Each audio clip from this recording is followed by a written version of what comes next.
പണ്ടൊക്കെ നമ്മുടെ നാട്ടിലെ ഫാസ്റ്റ് പാസഞ്ചർ ബസ്സും ഓർഡിനറി ബസ്സും എങ്ങനെയാണ് ആൾക്കാർ തിരിച്ചറിഞ്ഞെന്നറിയാമോ? വലിയ ബുദ്ധിമുട്ടായിരുന്നു പണ്ട് തിരിച്ചറിയാൻ. അതുകൊണ്ട് ബസ്സിൻ്റെ നിറം നോക്കിയാണത് തിരിച്ചറിയുക.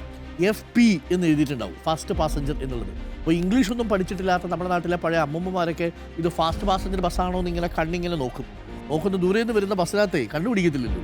അപ്പോൾ ആ അറ്റത്തൊരു വാലുണ്ടെങ്കിൽ അത് ഫാസ്റ്റ് പാസഞ്ചർ എന്നാണ്. അവിടെ ഒരു വര കാണും കേട്ടോ കുഞ്ഞെ.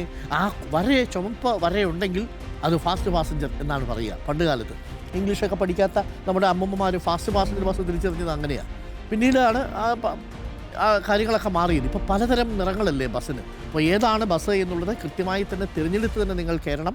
ബസ്സിൽ പ്രിയദർശിനി സ്ത്രീ സൗജന്യ യാത്ര എന്ന് കയറുന്ന ഡോറിൻ്റെ സൈഡിലും ഉണ്ടാവും, ഒപ്പം തന്നെ നമ്മുടെ കണ്ണാടിയിലും ഉണ്ടാവും. ഇത് രണ്ടും വേണം നോക്കി കയറാൻ.